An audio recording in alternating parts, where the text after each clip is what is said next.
Oke gengs, welcome back to my channel. Jadi ketemu lagi. Di kesempatan kali ini kita nggak nerbangin drone. Dan saya udah nggak ngebahas tentang blade lagi, karena ini saya rasa blade-nya udah sip, udah mantap. Tapi di video kali ini saya mau berbagi pengalaman, tepatnya 2 hari yang lalu. Dan mungkin bisa menjadi informasi yang penting juga buat teman-teman yang belum tahu ya. Jadi saya di sini mau sambil cerita, sambil saya tayangin cuplikan terbang kemarin, gengs. Nah, jadi ceritanya, saya perjalanan pulang ke rumah.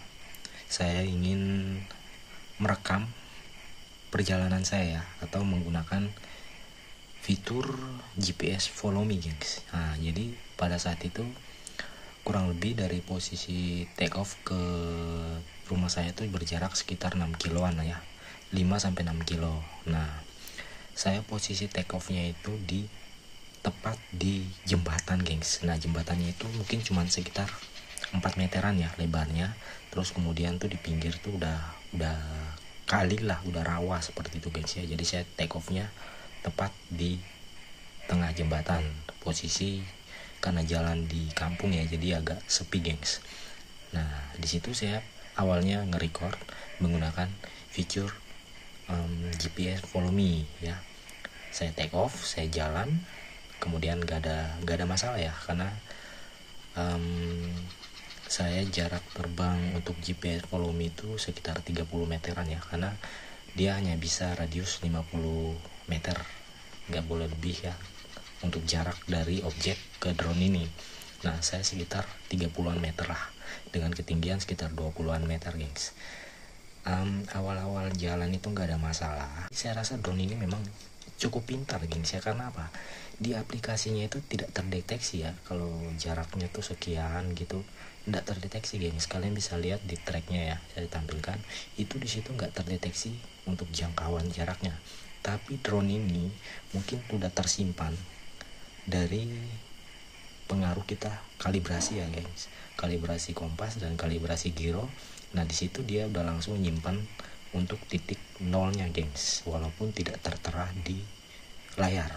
Itu yang harus teman-teman ingat jika menggunakan GPS Follow Me.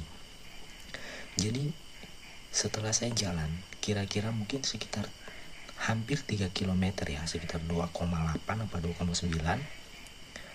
Di sini udah di layar HP itu udah limit distance ya. Jadi drone ini udah ngebaca, gengs, walaupun di layar itu nggak terhitung ya jaraknya. Dia cuma ngelihat jarak antara objek dan drone pada saat GPS Follow Me. Jadi cuma sekitar 40 meter, 30 meter gitu doang, gengs. Nah, sementara dia ini udah menyimpan gitu ya, mulai dari dia titik awal take off gitu, gengs. Maksud ya, kira-kira saya ngomong seperti ini. Nah, pada saat sudah kira-kira mencapai 2,8, di situ ada tertulis mungkin sekitar 3 kilo lah, anggap 3 kilo, karena di layarnya itu langsung tertulis limit distance gitu ya. Karena di pengaturan aplikasinya saya akan kasih mentok di jarak 3 km ya, berarti otomatis mungkin sudah hampir 3 km. Dan di situ ada tertulis limit distance. Dan otomatis ya, otomatis biasanya kalau misalnya kita udah nerbangin ya, kalau baterai masih normal, terus kita nerbanginnya lurus doang gitu, maksudnya nggak ngebut-ngebut amat, itu dia bisa bertahan mungkin sekitar 2 menit 3 menit lah setelah limit distance.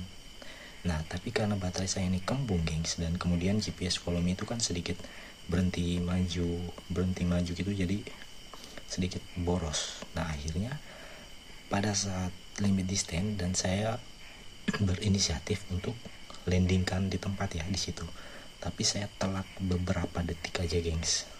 Apa yang terjadi?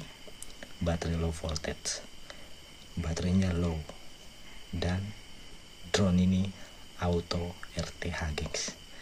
Yang saya nggak nyangka, karena mungkin saya belum tahu, gengs ya, jadi pemikiran saya dia bakal ngikutin remote. Ternyata enggak, gengs. Dia balik ke titik awal take off, walaupun di remote itu kita bawa ya, remote controlnya kita bawa, handphone kita bawa, dia akan tetap kembali ke titik dia take off. Kecuali kalau misalnya kita sebelum baterai ini lowbat atau low voltage, kita langsung turunin di jarak 2,8 itu masih bisa gengs, 3 km pun masih bisa kita langsung landing di situ. Tapi jangan sampai low voltage, karena kalau sudah low voltage drone ini otomatis akan pulang gengs. Karena apa? Drone ini sudah memperhitungkan sisa baterai untuk dia pulang gengs. Jadi jangan sampai baterai ini di bawah 50% pada saat kalian terbang di jarak yang jauh. Karena apa? Dia akan low voltage itu di saat 50%. Kok 50%? Karena dia menghitung nanti pada saat dia balik ke tempatnya, dia harus cukup gengs. Jadi semakin jauh jaraknya drone ini terbang, baterai juga semakin cepat gengs. Jadi kalau misalnya kita terbangnya 100 meter, dia low voltage-nya itu akan berada di sekitar 10%-an gengs, baru muncul voltage karena cuma 100 meter. Jadi untuk daya baterai balik itu nggak kejauhan karena cuma dekat gitu.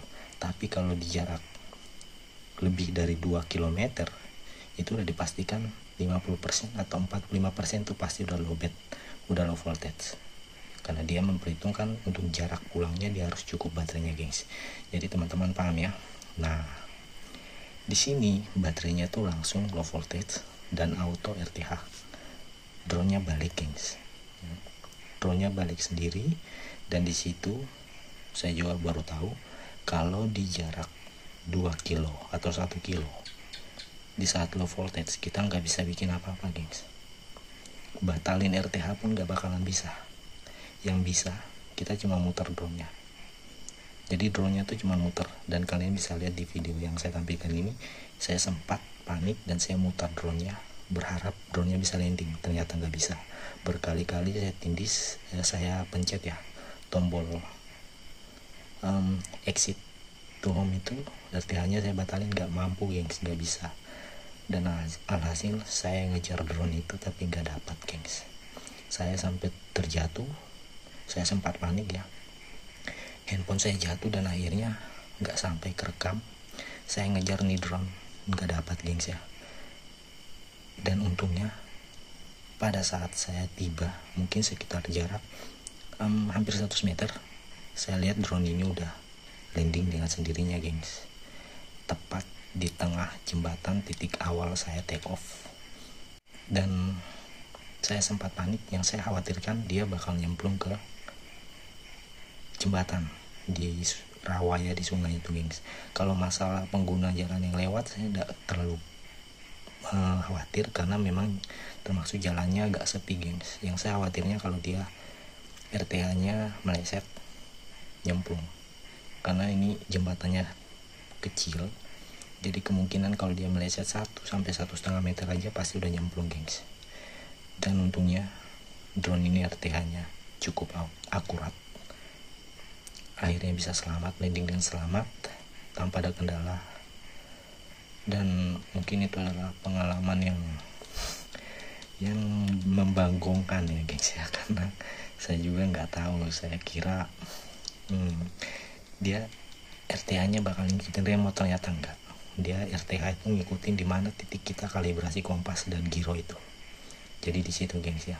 Mungkin ini satu informasi penting juga buat teman-teman yang pengen coba fitur GPS Follow Me. Intinya jangan jauh-jauh lah, pokoknya sebelum baterainya low kalian harus landing. Itu aja sih. Jangan sampai drone ini balik sendiri terus ke titik take off, terus tempat ramai gitu diambil orang, karena kalian gak bakalan bisa ngejar ini gengs. Cepet banget sumpah, gua sampai udah nggak mikir kalau jatuh, sampai handphone gua jatuh ya, tetap aja nggak keburu gengs. Jadi ya itu saja mungkin informasi yang saya bisa sampaikan ke teman-teman. Semoga teman-teman bisa paham dengan kata-kata saya. Itu cuma sedikit pengalaman yang sangat membanggongkan buat saya gengs ya. Jadi semoga bermanfaat ya. Oke. Thank you udah simak videonya, udah dengerin cerita saya ini. Semoga bermanfaat lah buat teman-teman pemula yang sama seperti saya.